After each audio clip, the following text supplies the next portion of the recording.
Ji, Bismillahirrahmanirrahim. This particular lecture is about the article that was written by John P. Cotter and that was published in Harvard Business Review. He has talked about that what are the qualities of leaders, and we'll be adding some material to this particular lecture to actually understand and take some good examples of the leaders all over the world, and we shall see what really leaders do and how the leaders are developed over the time. And we shall also be talking about that whether this leadership quality is something that you come or you born with, or this is something that you can create in yourself as well. There is a kind of a belief in the world that the leaders are the born people, they are born leaders. The leaders actually are the born leaders. They actually lead, and they have got the qualities which they have got. They actually just born with. But over the time, the experiments have proven that we can create leaders as well. They should have got certain kind of enthusiasm. If a person has got some kind of zeal in his career, is his in himself, and he's good. You can make him, or you can actually create leaders as well. So this particular article is really a good article that actually tells about that what actually the readers really do. And the leadership, as you can see, the leaders are not managers. There is these two qualities or two things basically go hand in hand. But generally, the leaders actually think above the managers. They don't always make plans. They don't try to solve problems. They don't organize people. What leaders really do is prepare organizations for change. They have got a very good ability to bring change into the culture, into the habits, or into the ideas of the organization, and help them cope as they struggle through it. Whenever the world changes, like say for example after this pandemic, we are living in a very new world. This world is full of challenges. It is not the as same world as actually we had got earlier on. A lot of things have changed. These changes have brought so much changes into the cultures of the organizations, the way the businesses or the firms or the corporations are doing their businesses, and the way they are handling different kinds of situations. The leaders all over the world have coped up and have just brought people, and they have just with their kind of a charisma, with their kind of abilities, they have prepared their organizations for that change. And only those organizations have been able to survive during this pandemic who learned how to go with the change that has already come in the world. Now the businesses are being done in a different way. Now everything is actually happening in a very, very different way. It's a very different world now. You cannot compare, and it's a very difficult to compare the world before the pandemic and the world after the pandemic. Things basically have changed quite a lot. The challenges have changed quite significantly. Say for example, there have been so many disruptions in the supply chains management. There have been so many problems in the supplies of these all raw materials and the supply of these all people all over the world. The borders have remained closed for so long, and especially now, as you can see, that there is a war happening near the Europe, and between the Ukraine and Russia. It has also got so many implications for the world. And what is happening now, the world actually is getting changed, and this change is coming in the form of higher prices. This change is coming in the form of new challenges. The new challenges are you have to deal with a kind of a world which is hampered, or which is recovering from a long kind of a problems of pandemic COVID-19. So this is the time the leadership actually should come in front. The countries where the leaders have taken the charge, where they had got good leaders, they have coped up with the problems that basically they were facing during the pandemic. But the countries where the leadership actually was weak, they have been struggling up till now. There have been so many countries that have gone to collapse, like say for example Venezuela, and there are so many other examples where the countries have collapsed economically and politically and all in all ways. Pakistan has also been so much uh, has always been hit by the scarcity of good leaders. The world is continuously changing, but our leaders don't have got ability. Our leaders don't have got that charisma, which actually could prepare us for change. You can see, that Nelson Mandela, what the Nelson Mandela did for the Africa, and what Mahathir Mohamad did for Malaysia. And similarly, there are so many people, basically, and there are so many examples that actually we have seen, like Mao Zedong basically has done for China. And there are so many people, and actually they have changed the way that basically the world actually was changing. In early 1970s and 80s or 60s, millions of people were dying in China just because of hunger. They didn't have got enough food to just feed all the mouths into their countries. Now China is the second largest economy in the world, and very soon, or in the near future, it is a really possibility that China will take over the US. The China will become economy even bigger than the US's economy. How this change has come, how these economies have transformed themselves, how these economies have come out of those all problems that they were facing, that is but just because of their leaderships. So the leaders basically bring or make or really what they really do, they prepare people, if you think in terms of organization, they think they train or they prepare people of the organization.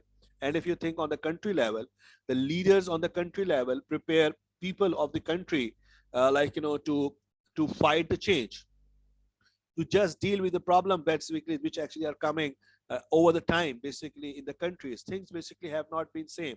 The world is continuously changing. Only the change is constant in this world, and the people and the organizations which are able to cope up with those all changes, they are the countries and they are the organizations that are surviving, and where they are progressing.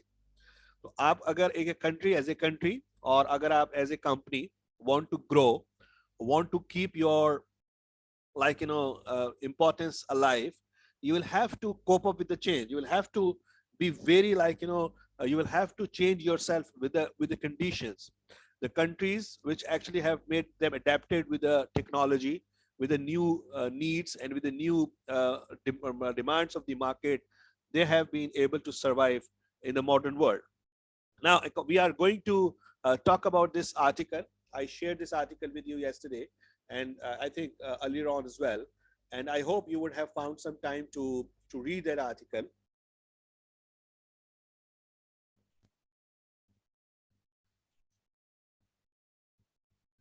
Okay, so we are starting this article. I'll tell you my takeaways after discussing this article with you. And I hope you will also be able to share your views about this article when we progress on the lecture related to this article. So now, what actually this article highlights is that the leadership is not a kind of mysterious or mystical kind of a characteristic. The leaders can be created. The leadership qualities can be aroused, or can be you can actually train people, and you can make or create leaders. And these leaders are the people who lead the organizations, who lead in times when things are changing. They are not planners, they are not organizers. Their work is above it. This is something which you can create into the people.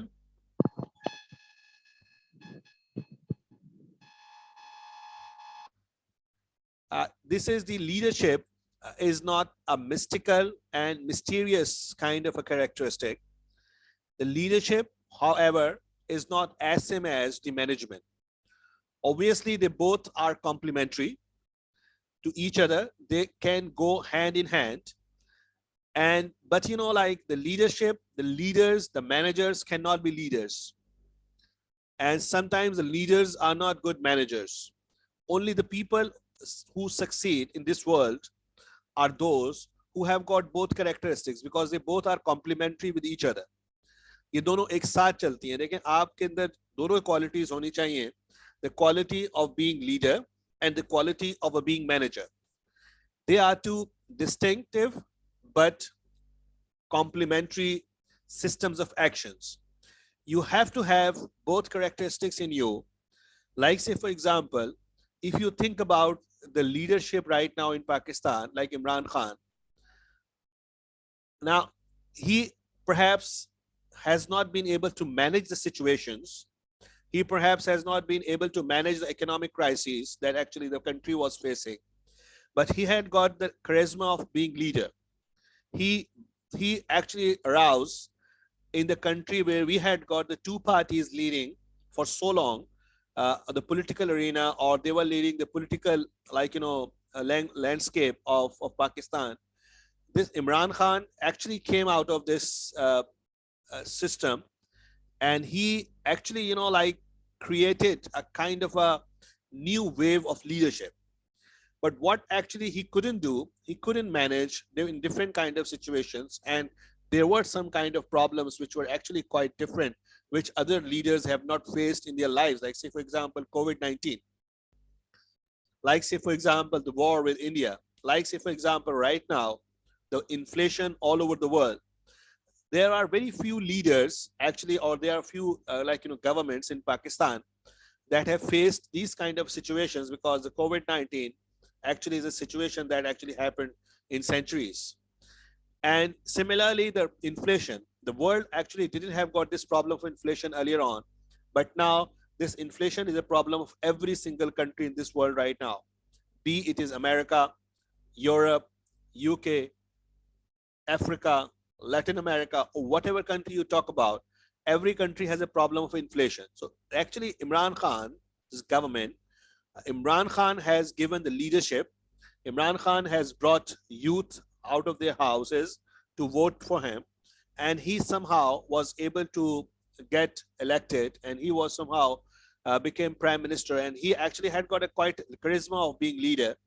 But what he couldn't do here, like, he was not able to manage the situations, or I don't know, basically the situations were not manageable, because there are a lot of countries which are struggling. There are so many great leaders, like, say, for example, Erdogan, the leaders basically of Turkey. He had been so popular, and he had been so a person that actually has led the nations out of so many problems. But recently, the Turkish lira actually has lost quite a lot of value, and economically, the Turkey is struggling quite a lot. And similarly, the other countries, basically, which had got the leaders actually who had got of the proven, track records, they have not been able to manage the situations. Basically, these situations actually have happened, this actually kind of situations happen once in centuries. But anyway, like, these two things go hand in hand. Like, you cannot be a leader. Your leadership is not of any use for the country or the organizations if you are not a good manager. And if you are a manager, you also have to have some kind of leadership qualities, because you have to deal with the situations, you have to deal with the change, you have to deal with a kind of challenges that perhaps are really important for your organization to go along. So the leadership and the management skills are both complementary to each other. They are required, a person should have got both characteristics if he or she wants to lead the organization out of trouble or out of hot waters. And similarly, each actually of the characteristic has got its own functions. And successful organizations, according to this article, don't wait for leader to come along. They seek out people. Like, when these interviews are undertaken, specifically for the strategic management posts, the leadership qualities is searched, is like, try to these organizations, try to look into the people, that what kind of leadership qualities they have. Now, there is a quite important food of thought for you guys. Like you people are going to have different kind of you will are going to apply for the jobs. And when you apply to the organizations for a job, and if this job is related to some kind of strategic decision making, they try to find leader in you. They try to see leader in you, that they try to find out that what kind of leadership qualities do you have, and how can you manage different kind of situations, and how can you lead the organizations when there are troubles all over. Like say for example, during the pandemic, during these all economic crises, and now the war between the Russia and Ukraine, these all are so big challenges. They are changing the world. Like say for example, Corona has changed the world altogether. The people who actually were able to adopt and adapt these all changes, the people who were able to wade through these all changes, they have been successful. Their organizations are surviving. And you can imagine that, and you should be knowing about this, that this particular kind of Corona has become a blessing for so many organizations. These organizations have actually done very, very, very well, and these are the organizations that those organizations only have done well whose leaders actually changed themselves. They changed the cultures of their organizations. They changed everything, whatever that basically is was happening with the organizations around them. So each of them actually are and the corporations basically seek such people who can actually uh, meddle through these all kind of problems, जो उनको उन problem से निकाल सके, जो उस changes के साथ अपनी कॉर्पोरेशंस को चेंज कर सके. देखिए आपकी प्रोडक्ट्स हैं, they have changed over the years. आपके पास जो चीजें हैं, लाइक से फॉर एग्जांपल, आपकी जो जनरेशन है वो बहुत सारी चीजों के बारे में नहीं जानती. जिस तरह आप लोग टाइपराइटर के बारे में नहीं जानते, आप लोग जो हैं वो कैसेट्स के बारे में नहीं जानते, जो ऑडियो कैसेट्स और वीडियो कैसेट्स एक जमाने में होती थी, शायद आप में से कुछ लोगों ने देखी हो. लेकिन आप लोग उसके जब आप you are actually are coming into the new world, new kind of world, with the world which is full of technology, with the world which is very different from what actually our elders used to have.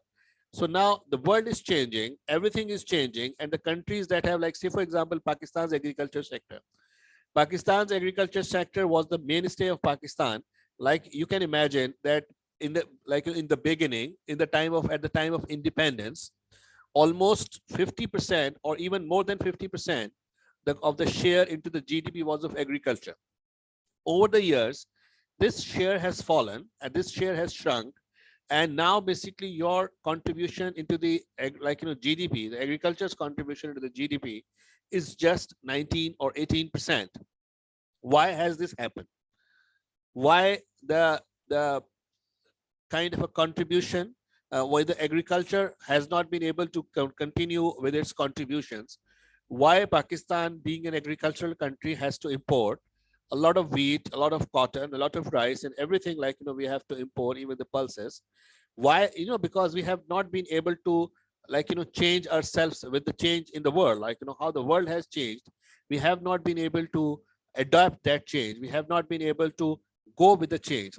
Similarly with every kind of sectors in Pakistan, like say for example, why Pakistan's industry is so backward, why Pakistan's other kind of sectors are not doing very well, because we have not been able to adapt these changes. We have not been able to go with those changes. The world has changed, but still we are following the old ways. We are not actually we have got ancient minds, we have got old cultures, we have got old habits, we have got old ways of doing things.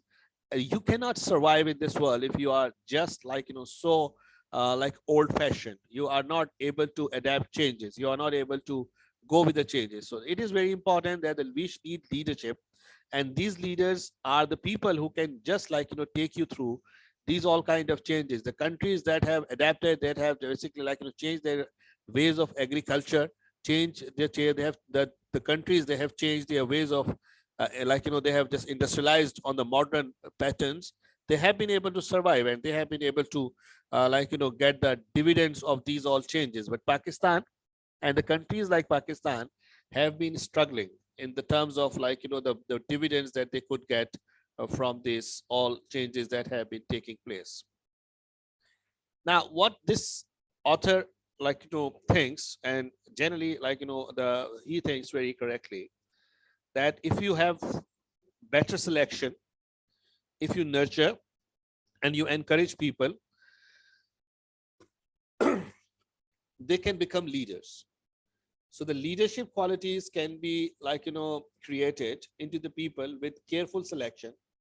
When you are selecting people, you should know that these people have got leadership qualities. Like, say for example, what happens in the US before these all presidential elections, these all people come out to the public and they present their ideas about different problems the countries are facing.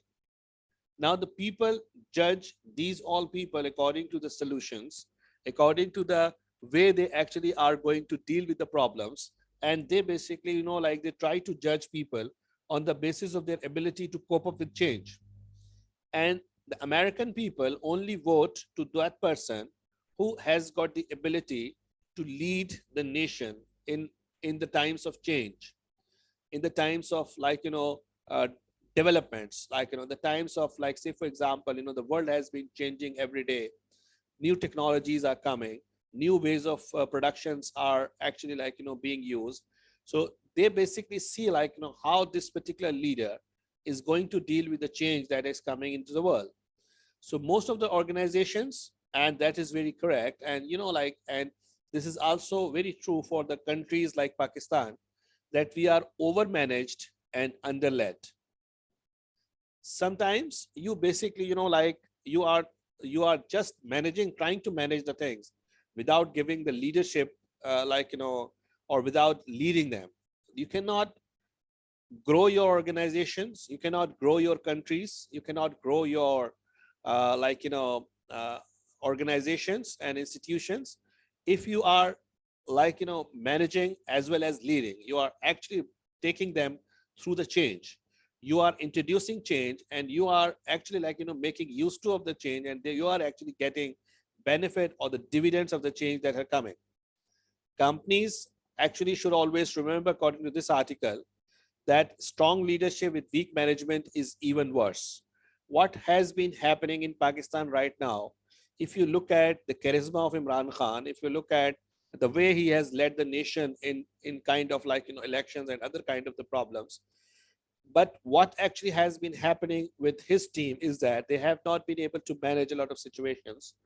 And you can actually call this mismanagement, or you can call the bad luck of this government, that they have been facing the problems which earlier governments have not faced to that extent. So they basically but still even if you give them discount for that particular kind of the problem, still their management has not been up to the mark. So this actually has created even the worst situation.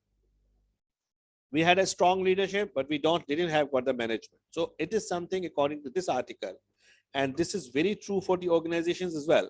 The organizations, if are overly managed but underled, the people are not leading them, they are not teaching them how to cope up with the change, how to change yourself in the changing world, but they are trying to ask them to, and they are just basically asking them to just work and just do the things. So this is what something is not compatible. You have to have both of the things together, the management and the leadership. So the real challenge is to combine a strong leadership and a strong management and use each to balance the other.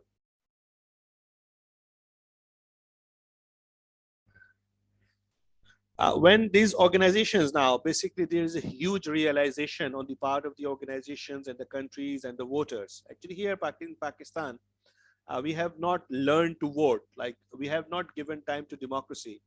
So Pakistan for most of the period has actually performed under the autocratic governments or military leadership. So the people are not trained for voting. The people don't know how to vote, and these all democratic institutions have not been developed.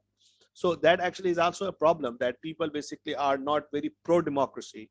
They basically have got a different kinds of training over the years, and they basically are not able to choose correct people for leading their countries. But when the good organizations choose managers, they try to develop leader managers.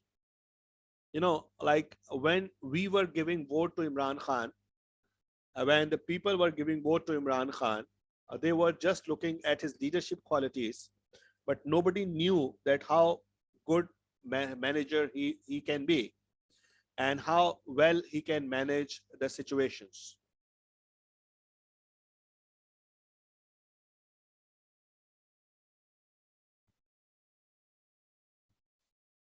Yes, Zaida, you are also right that we have to have a role of the lower people as well. Okay. So, what is the difference between management and leadership? There is a very much important, like you people should be knowing this. You should be people. You people should be having a good idea that how managers are different from leaders. Now, what the management is about? Management is about coping with complexity, whereas the leadership is about coping with change. Again, the managers deals with the complex situations, with different kind of situations, difficult kind of situations, but the leaders basically have to deal with change. And again, during the time, basically, like we have got very good example of COVID-19. This COVID-19 has given an opportunity to prove leadership to so many people. The people who have been able to cope up with the change that actually has come in the world. This is a very different world now. Like, say, for example, the world that we had got before 2019, this world is very, very different from that world. We have everything, we have got everything changed. We have everything new. The things basically, the way things actually have been happening actually was not the way things used to happen earlier on. So things basically have come like and have changed quite significantly. So good management brings a degree of order and consistency to key dimensions like the quality and profitability of products. The major changes are more necessary to survive and compete effectively in this environment. More change always demands more leadership. So if you don't have got the leadership, the if you don't have got the ability to lead in the change, you are not basically able to get the dividends of the things that basically are happening around you. So this is very important for the people to have got the ability of being leader, like especially when there is change coming. And again, I will give you the example of this COVID-19. Things basically have changed quite significantly. The we could never imagine that we would be working from home. We could never imagine that you would be taking the lectures on the computer. You could never imagine that, like say for example, right now the things basically have changed quite significantly.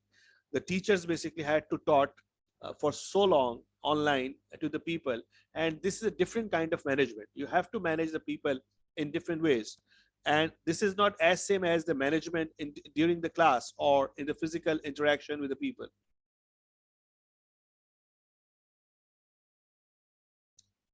Yes, Kamal, you're very right. Like, that for the teachers, of course, like, you don't only have to be a leader, you also have to be a good at the subject that you are teaching, of course, like your knowledge is important. So these two different functions, and again, now, like, basically, there are, for instance, in the wards, people are not managed, they are led. The people, only those people win the war who lead the people. And we have got so many instances, like say for example, again, if I give you the instance of Hazrat Muhammad sallallahu alaihi wasallam, how he has led people during different kind of wars, how he has led people into different kind of warlike situations. That was the leader. That was the person who led people. He was not managing them. He was not trying to just manage only things. He was leading them. He was bringing actually things which actually were not present amongst the people. So these two different functions, coping with complexity and coping with change, shape the characteristics of the management and leadership of today. The today's manager should not be able to deal with only complexity, but he should also be able to deal with change. How different world is product producing, how the world actually is managing things, and what is happening and what is not happening. Okay.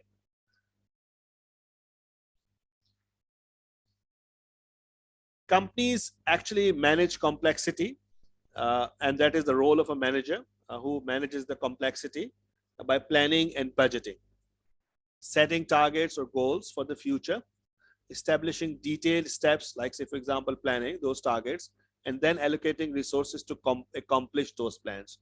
This is the task of manager. Manager actually performs according to the leadership or in comparison of the leadership automated tasks. He has got, like say for example, he is given a situation he has to manage. He has got a lot of wants and he has got limited resources.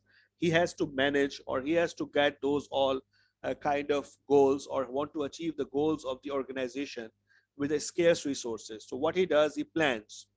What he does the budgeting.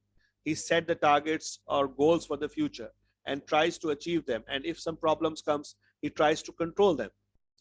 So if you look at the similar kind of things for the leaders, leading like an organization to constructive change begins by setting a direction. You know, the leaders give direction. The leaders don't make plans. The leaders don't organize things. They give direction to the nations. Like say, for example, there were so many people who were fighting for freedom in Pakistan. But the way Muhammad Ali Jinnah gave the direction to the people, that was a kind of a leadership quality that he gave.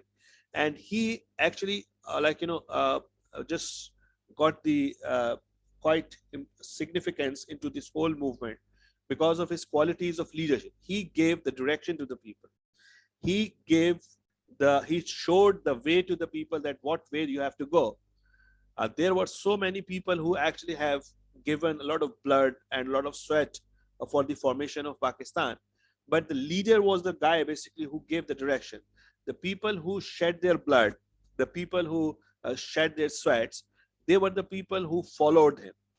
They were the followers of Muhammad Ali Jinnah, and he actually led the nation to get a separate, a part or territory for practicing the religion and the traditions that we have had. But that was something all other people, who were actually struggling, or they were participating in the movement of Pakistan. They were not any way less than, or they were not basically any lesser important than anybody, in this kind of a movement. They had got very big role to play, and they have played very, very important role. But what actually Muhammad Ali Jinnah did, he set this direction. He actually led the nation into certain way. So developing a vision of the future along with strategies for producing the changes needed to achieve that vision. If you talk about the most successful people in this world right now, they are the people who have forecasted that how the world is going to be in the future. I'll be giving the example of two people, Jack Ma and Jeff Bezos, in the end of this particular lecture. But there are the people basically, and other people as well. Say for example, if you look at that, how Mark Zuckerberg has made so much money, and how this Bill Gates basically have been able to get a lot of wealth, and how the other organizations basically have been able to do that. These were the organizations that predicted the future, that forecasted the future, and they forecasted the future well. They actually knew how things are going to happen, and they went into the direction. They gave their directions. They gave their organizations the direction which basically they were expected to happen in the future, and they have been successful. So you need to know that how the world is going to change. You have to cope up with the change. If you are, say for example, living in the old world, and you are living with the old kind of technologies and old kind of fashions, you cannot survive in this world. You fashion in the sense the way of doing things. So management develops the capacity to achieve its plans by organizing and staffing. Leadership communicate the new direction to those who understand the vision and are committed to its achievements. Leadership communicate the new direction, and the managers basically develop the capacity to achieve the plans which organization has.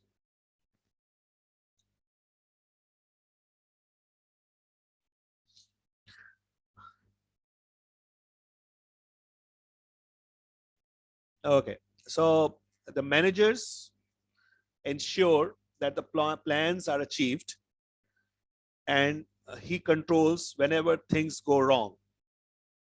Like say for example, if there a problem arises, if you remember, I told you the definition of problem. Problem kya hoti hai? The difference between what is and what ought to be. The difference between what is and what ought to be. Like say for example, your organization is producing 100,000 units per day, but it should have been producing 200,000 units per day. उसको produce करना चाहिए थे 200,000 units, लेकिन वो produce कर रही है 100,000 units. This is a problem. Something similar happens with the countries. Countries के पास रिसोर्सेज हैं, कंट्रीज के पास लोग हैं, कंट्रीज के पास कैपिटल है, कंट्रीज के पास लेबर है, कंट्रीज के पास नेचुरल रिसोर्सेज हैं, कंट्रीज के पास बहुत सारे रिसोर्सेज हैं. तो प्रॉब्लम कब आती है? जब आप एक मखसूस ट्रैक पे जाना, आपको इतनी आपकी परफॉर्मेंस होनी चाहिए और इतनी परफॉर्मेंस आप कर रहे हैं. So, for leadership, achieving a vision requires motivating and inspiring. For leadership, achieving a vision requires motivating and inspiring. Keeping people moving in the right direction despite major obstacles to change by appealing to basic but often untapped human needs, values, and emotions. And again, the main idea of this article is that the leadership is something important when there is a change. And these people basically, like, keep all things intact. They don't lose their values, they don't lose their emotions, they don't lose anything, but they actually go with the change. Again, this is a very good example. Like, say, for example, if you talk about fashion, देखिए fashions दुनिया में जाहिर है कि change हो रहे हैं. Like से for example, if you talk about the clothing fashions, now when you are changing yourself, when you are adapting that change, you should be taking care of your culture, you should be taking care of your religion, you should be taking care of your values. That's what basically happens. The leadership, like इसकी बड़ी अच्छी example इस sense में ये हो सकती है कि आप के जो कपड़े हैं, लाइक से for example the way you live, the way you dress up yourself.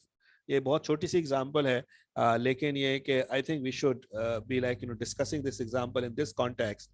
Let's say, for example, you are following fashion, but this change you are bringing into the way you dress up yourself. But when you are changing the way, you have to keep everything intact. Everything intact means your culture, your religion, your values, and everything should remain intact. And you have to adapt this change by keeping all these things intact. If you are not able to keep those all things intact and you are actually adapting change, that change can take you to the wrong direction, and you can end up on mess if you are not basically like taking care of your values. And that's what basically the leadership does. The leadership generally like make people able to adapt changes without compromising their basic values, their basic ideas, and their basic identities.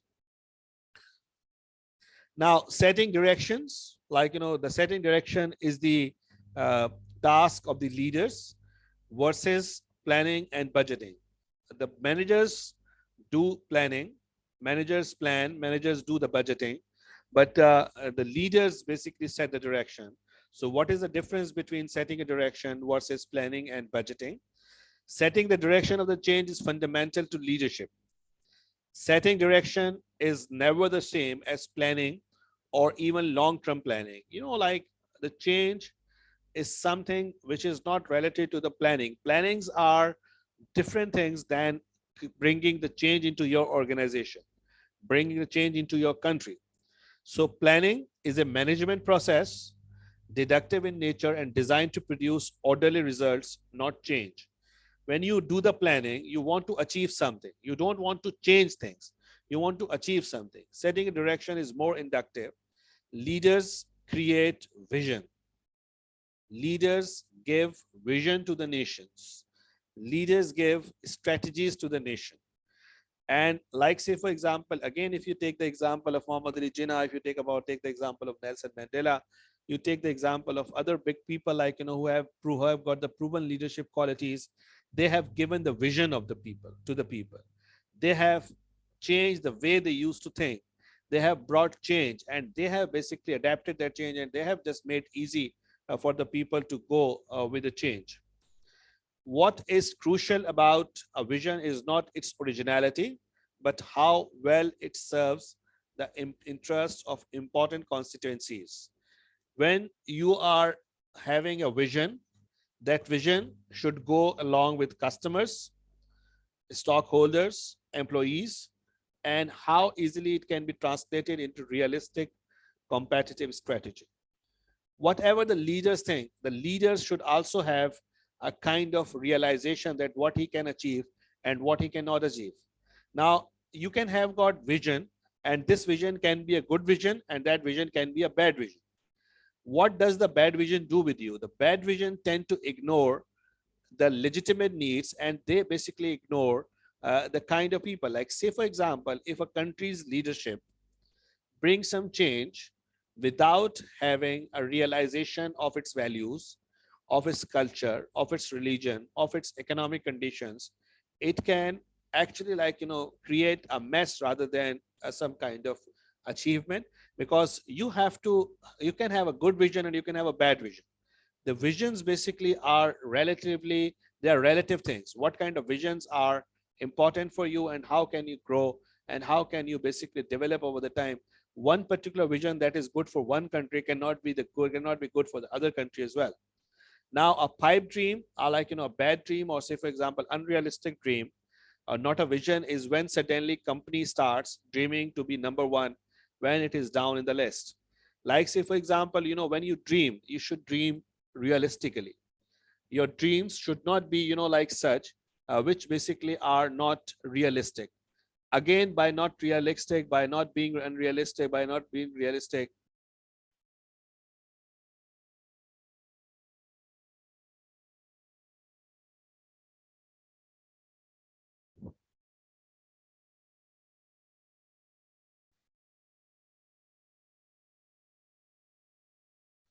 so you have to be realistic as well, and you have to have a kind of, like, realization that what kind of situations you are dealing with. So the most successful corporations limit the time frame of their planning. In a company without direction, even short-term planning can become a black hole. Black hole means ऐसी जगह जहाँ पे सब कुछ चला जाए और सब गायब हो जाए.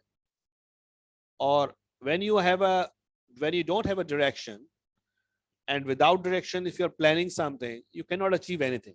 You will lose your resources. जिस तरह पाकिस्तान में हो रहा है, जिस तरह अफ्रीकन कंट्रीज में हुआ कि हमारे पास, we don't have direction, we don't have got leadership, and whatever we are doing and whatever the governments are planning, they are basically putting everything into the, like, garbage. The garbage in, garbage out. Like, what is happening, that we are putting garbage in and we are getting garbage out. We don't have directions, we don't have got leaderships, we don't have got vision, we don't have got future directions. So a competent planning process serves as a useful reality check on direction setting activities. Likewise, a competent direction setting process provides a focus in which planning can then be realistically carried out. It helps clarify what kind of planning is essential and what kind is irrelevant. Now, the planners or the managers organize and staff. They do the staffing and organizing tasks, whereas the leaders align people.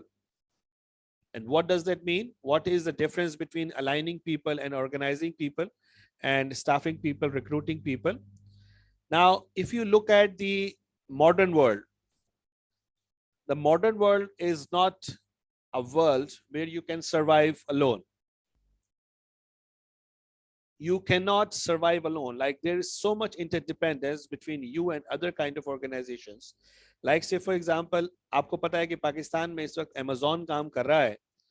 What is it doing with the organizations? देखिए, Amazon, जब आप Amazon की website पे जाएंगे तो आपके पास पूरी दुनिया की मार्केट आपके सामने मौजूद है. And that is what something is like, your organizations cannot be like, taking their decisions independent of other organizations.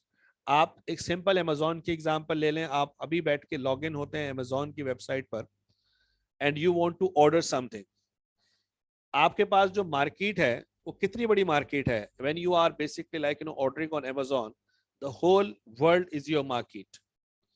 You are like, it means that the people who are producing in your country have got competition with every single country in the, every single company in the world.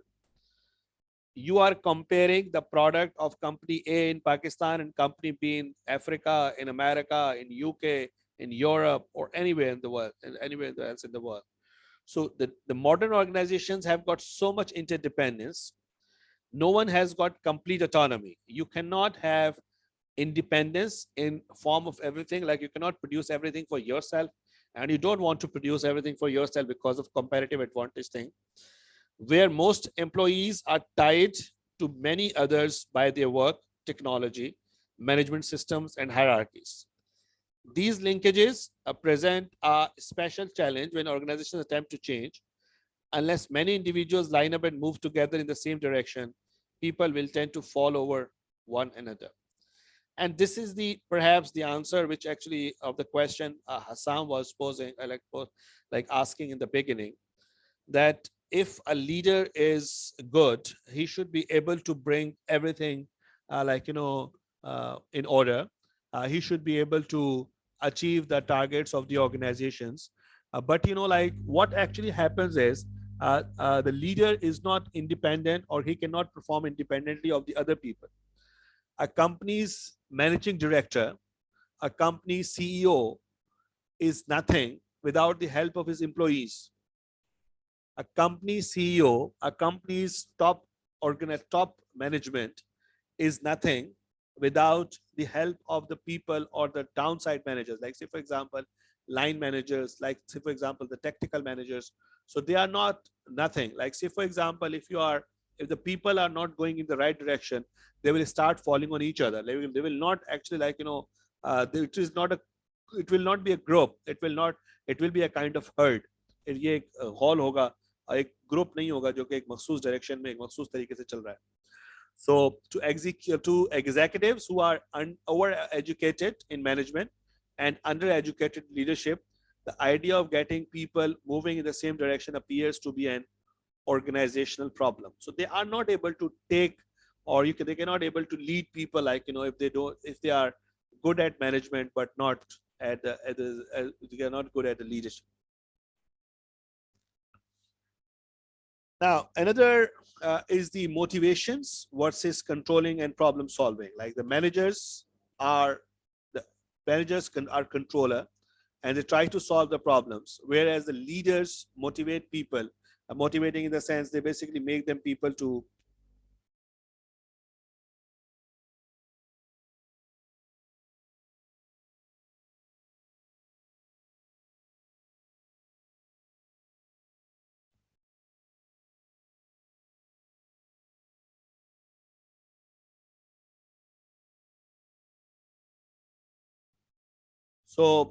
motivating people versus controlling and problem solving.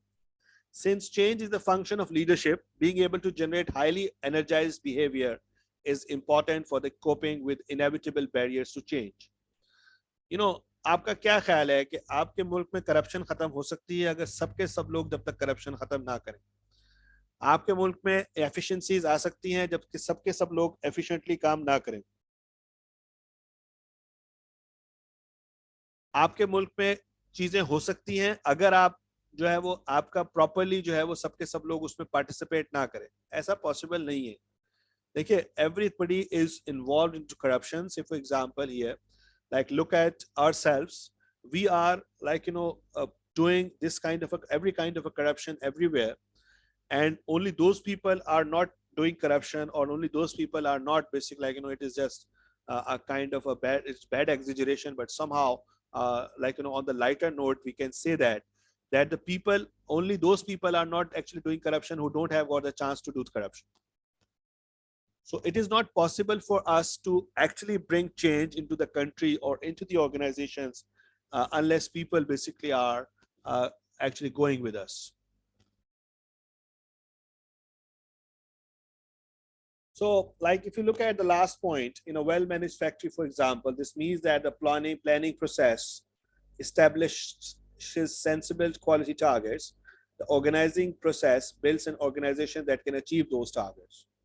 And the control process makes sure that the quality lapses are spotted immediately, nor in a 30 or 60 days, and corrected. So, like it's a very important that the leadership has got the ability to motivate people. Of course, the leader to some extent can be very good at, or can actually achieve his target by giving motivation to the people. And that's what the leaders try to do. Like, say, for example, if you want your people to be honest, and if you want your people to be good, they basically, try to motivate people that this is something is in your good interest. If you don't do that, that is actually can cause a lot of trouble for yourself in the future. All right. So, for some of the same reasons that control is so central to management, highly motivated or inspired behavior is almost irrelevant. Now, these are all basically, like motivation and inspiration energize people, not by pushing them into the right direction as control mechanisms do, but by satisfying basic human needs of achievements, a sense of belonging, recognition, self esteem, a feeling of control over one's life, and the ability to live up to the one's ideals. That is what is the difference between the leaders and managers. The leaders or the managers push people towards some directions, wherever the more like the leaders create a situation where people want to change themselves or the people want to perform themselves. So now about the creating culture of leadership. How can you create the culture of leadership? How can you create leaders? How can you bring the leadership out of the peoples? Like you have got so many people, like say for example, अब एक teacher है, I'm just giving you the example of the class. Now, say for example, the teacher wants to decide that who should be a representative of the class, say for example. Now, for that, you need to know that what basically kind of a people who can lead the people and who can basically have got some kind of leadership qualities. So, like companies have got different experiences. Some companies have been able to create leadership, and some people have not. Some companies have consistently demonstrated an ability to develop people into outstanding leaders, managers, and they recruit people. Like, say, for example, uh, they actually have got a very, very good recruitment process. They only give chance to those people, or they only take those people on their in their employees list who are the best, whom actually they find the leadership qualities in. That's what basically I'm trying to focus you on, that you will be going to the organizations for the interviews, and I hope you will be actually taking strategic positions into the organizations, but you will not be given the task of being strategic manager if you don't have got the leadership qualities, if you don't think like a leader, if you are not able to cope up with the change, if you are not able to adapt change, if you are not able to go with the change. And not going with a change does not mean that you're changing yourself. You have to keep your values, you have to keep your traditions, you have to keep everything intact, and along with that, you have to adapt change. And that is what basically is the success of leaders. Leaders, like the last point, the leaders almost always have had opportunities during 20s and 30s to try to lead, to take a risk, and to learn from both triumphs and failures. The failure is the biggest teacher. So good corporations develop leaders by putting an emphasis on creating challenging opportunities for relatively young people. Now, that's what basically the good organizations reward good leadership qualities. They try to make people and get good out of the people. Now, there are many, many examples who can be put into this section of the lecture. But because of this shortage of time, and because of this basically, of course, for the choice of few, I have chosen just two people like Jack Ma and Jeff Bezos. And Jack Ma basically had got a very humble background. He was an English teacher. He born in 1964. He is not quite old guy, but he has changed the world basically. He was an English teacher, and what he did basically, he co-founded along with other people Alibaba Group. And you must know about this Alibaba, and this is one of the largest e-commerce businesses in the world right now. However, the Jack Ma has left this Alibaba now, and he has just taken some other positions. But this Alibaba is a baby of Jack Ma, and you can see this Jack Ma guy, he's a very humble. He has got a very humble background, and this Alibaba is a successful internet-based organization now. In 2014, he was ranked as the 30th most powerful person in the world. 30th most powerful in the world. And he was the guy who was denied by all the banks for the loans when he went for starting these kind of projects. He went to the banks and he presented his proposals. Nobody believed in his proposal, but he believed himself. He had quite a strong belief what actually about what he was going to do. Now look at that, basically, like coming on the front page of the Forbes is just achievement in its own self. Now if you look at the way basically he has been appearing on the Forbes magazine, so not only once, not only twice, not even only thrice, there have been many times he has appeared on the face of the Forbes magazine. And look at the face of China Incorporation, unstoppable. His 200 billion, enterprise built atop, and there are the people talk very high about this guy, and we need to learn about what basically he is saying about this.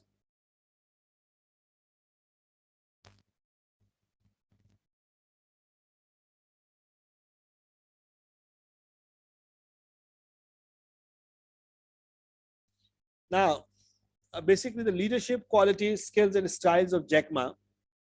What actually he says. The Jack Ma says, leaders do not have to sacrifice sense of humor just because they are in charge. Like you are, you don't have to be strict. You don't have to be stubborn. You don't have to be very, very serious person if you are leading to the people. You can keep your, sense of humor. हिस्से मिजा आप अपनी जगह मौजूद रखें. You can be a lighter person and still you can lead. You cannot always lead with strictness, stiffness. आप कभी भी जो है वो that's what basically Jack Ma says. See through the customer's eyes. This is what basically Jack Ma's main principle is, that always put yourself in the shoes of your customers. What customers want, what customers really want to have, and what kind of facilities the customers are interested in. And he actually he thinks he talks about developing a mission. His mission is to regenerate China's sense of purpose and culture, which were lost under Mao Zedong's rule. Ma gives equity shares to its employees. He was very good with his employees, and he gave a lot of whatever he used to earn, he used to always keep a share of his employees out of that. Like, say, for example, I was listening to somebody yesterday, and he was talking about the win-win kind of a principle. And the win-win principle is that if you really want to win, you have to win together. Like if you say, for example, if you have got an attitude that you want to win and you want other people to lose, you will also lose. But if you want other people to win, and you also if you want to win with other people, that will be a great win, and the win that will actually make you the bigger. It will not necessarily make you the smaller. Like, say for example, अगर आप win करते हैं तो आपके साथ दूसरे लोगों को भी win करना चाहिए. And if you try to do the opposite, like opposite in the sense, like say for example, if you want to win yourself but you want other people to lose, it is not possible that you can keep your success intact. So this is what something was the idea of this Jack Ma as well, that whatever he got, he shared with his employees, because his employees were the main asset of him. He united people under a single goal. He defines failure as giving up. He defines failure like if you just leave effort, if you give up, it means you have failed. And giving up is the greatest failure. You should not give up. If you look at the struggle, you somehow just search him on the YouTube, and you will find his different kind of interviews. And you would, when you hear his story, it's a kind of a story that everybody should hear. And what basically was the basic thing he did, he never gave up. He never actually stopped struggling.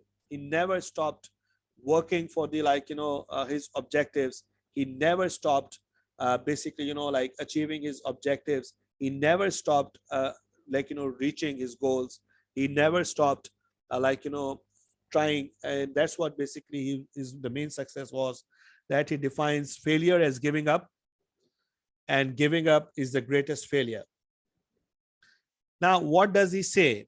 He says, use your instincts, focus on mission. Like, your mission is a lot more important than money.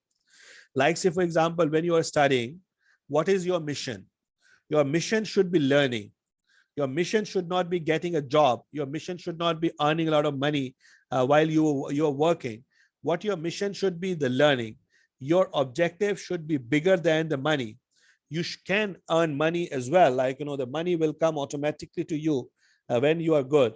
But your mission should not be earning money. My mission should not be getting rich. Your mission should be something else. Like, say, for example, while you are studying this degree, while you are doing this degree, what do you want to achieve from it? Money, power, or what? If your objective is to have, like, bigger missions, if you have got bigger focus, if you have got bigger mission, then the money will come automatically. And that's what Jack Ma says. Know what your business is. Have a bold long-term vision. The people who are scared can never win. The people who are afraid of being failed, they are not going to win ever. So breathless efforts for achievements, and invent the opportunities. Expand the boundaries, just like, sky is the limit. Empowering others, again, the win-win situation, the win-win formula. If you really want to win, you will have to, like, keep in your mind that you cannot win unless other people win with you. You cannot keep your winning streak intact if you want other people to lose. Like, say, for example, in your friends, you want to win, but you want your friends to lose. In your family, you are winning, but the other people are suffering. And you want them to suffer. You want, because you think that this is what you deserve, and the other people don't. And if you have got this kind of attitude, you cannot keep winning. You will be ultimately losing everything while you are basically, like, say, for example, if you want to win alone, you cannot do it. You are living in a system where you have got so much interdependence with each other. Like, say, for example, if all of us Pakistanis try to make everybody winner, the whole Pakistan will win. And if the whole Pakistan wins, everybody gets the share. And that will be something, the success of everyone. But if we try to keep ourselves, like, if we are just winning and we are just not letting other people win, we are making, like, bringing hurdles into their ways because we want to win, but we don't want others to win. That will definitely be, like a failure for everyone. Like, say, for example, right now, Pakistan is suffering from the, like, poverty, from all other kind of problems that basically Pakistan is facing. If somehow all of the people basically, like, can actually, like, start working for the winning for the others, the overall culture, overall economy can get better, and everybody will get the dividend of it. He does not make enemies. He does not want to have got these enemies, and that's what basically is something that Jack Ma said. This guy, Jeff Bezos, he's a rich guy. His wealth, is hovering around $200 billion. He was near, or he even at certain point of time touched $200 billion. Right now, his net worth means the assets minus liabilities. The liabilities he has got basically are, if you subtract the liabilities from assets, he actually been able to get, or he's got his net worth is around $163.3 billion. Jeff Bezos, the guy basically in front of you, is the founder and executive chairman of Amazon. And he also has made a company that is called Blue Origin. That is a space company. And the objective of this space company is to get the benefits or the advantage of space for the Earth. He wanted to connect the resources present in the space in the betterment or for the betterment of the earth. His success in e-commerce industry with Amazon has many business leaders striving to replicate his strategy. Like after this kind of a business, so many people have come, so many people have been have started this kind of a business. Like you have got OLX, you have got other kind of so many platforms on which we trade. But this was the the baby of Jeff Bezos, and he actually made this Amazon. And given Bezos currently site at a net worth of around $163.3 billion, one cannot argue the fact that Bezos has strong principles we can learn from. Bezos started this Amazon in 1994. And as I was telling you in the beginning, that the leaders know that how the world is going to change in the future. And he made this company. And do you know, he didn't have got any funding available from anywhere. He took money from his father. And in 1994, when he told his father about an opening a business on internet, do you know the question his father asked? The question was, what is internet? His father, who was going to sponsor his business, who was going to finance his business, he didn't even know what is internet. At that point of time, the Jeff Bezos was actually forecasting that every year the use of the internet will increase by 2,300%. And that's what has happened. Now if you look at, say for example, you must not know the time when this actually internet was coming into the use. In 1998, 99, we were introduced with this internet thing. And we had got a lot of questions. We had got a lot of kind of confusions about it, that what actually the internet is, how it works, and how it actually handles the situations, and what happens and what does not happen. But he was thinking about this in 1994. And in 97, 98, even 99, the people were not aware of internet. And now you have got internet on every device. Even the playing devices of the children basically have got Wi-Fi connections, and they're connected to the net. So Bezos had no credible investors when he first ideated Amazon. The only startup funds he had were of his own and his parents' life saving. In 2000, Jeff Bezos launched another company, which he named as Blue Origin. It is an aerospace company with the mission of tap space's unlimited resources to help preserve Earth. At the heart of the Blue Origin's mission, like Bezos' vision to expand, explore, find new energy and material resources, and move industries that stress Earth into space. What are Jeff Bezos' principles? Embrace failure. हार को गले लगाइए. हार को गले लगाने का मतलब क्या है? According to Bezos, failures and inventions are inseparable twins. If you are afraid of failure, you cannot invent anything. If you are afraid of failure, you cannot do anything new. Like at the time of the business, when he was starting a business on internet, the people used to ask him, what is internet? And you can imagine, the thing basically, like say for example, if nobody knew this, how could you predict the success of your business? But he took the risk. He put all of the money of his parents on the business, which actually were not existing anywhere. And what he says, to invent, you must experiment. If you want to invent something new, अगर आप कोई नई चीज करना चाहते हैं, तो आपको तजुर्बा करना पड़ेगा. और अगर आपको पहले से ही पता हो कि क्या होगा और क्या नहीं होगा, और अगर आप पहले से डिसाइड कर लें कि इसका क्या रिजल्ट निकलेगा, तो वो तजुर्बा नहीं रहेगा. And if you know in advance that is going to work, it is not an experiment. So when you perform an experiment, in the experiments you can win and you can lose.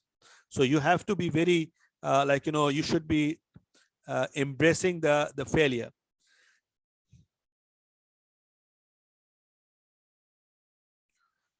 So Jeff Bezos knew since the launch of Amazon that he wanted it to be all about the customers. And again, like, as the Jack Ma was quoted, that, like, see the things through the eyes of your customers. Similarly, he was also customer centered. Customer centricity is a business strategy that primarily focuses on the customer's experiences with the brand. The goal is to build customers' loyalty and increase repeat business. What can leaders learn from Jeff Bezos? So there are a lot of things basically that we can learn, because like, technically he is the most successful businessman in this world right now, and he is actually having a quite good time.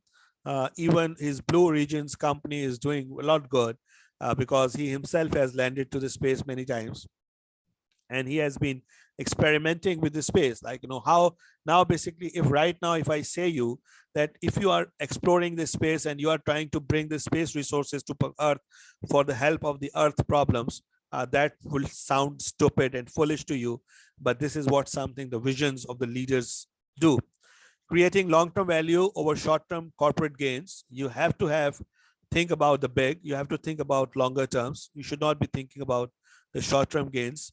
Betting against extreme business odds, like, you have to go against the odds. Like, say for example, देखें, अगर आप stock market में देखें तो stock market में जो सबसे successful लोग हैं, ये वो लोग हैं जो कि अगेंस्ट द टाइड जाते हैं. लाइक से फॉर एग्जांपल, सब लोग बेच रहे हो तो वो खरीद रहे होते हैं, और सब लोग खरीद रहे हो तो वो बेच रहे होते हैं. That is what something happens. So Bezos expected to achieve this by having a day one mentality. The day one mentality asks employees to obsess over customers. The day one mentality he has developed: obsess over customers. Think about customers. Make high quality, high velocity decisions. High velocity means quick decisions. Embrace external trends and resist proxies. आपको दूसरे trends को embrace करना पड़ेगा, adapt करना पड़ेगा. Embrace failure. Generate nimble organization structures. Strengthen small teams through ownership and accountability. Prioritize long-term and sustained values. Okay, so this article ends here.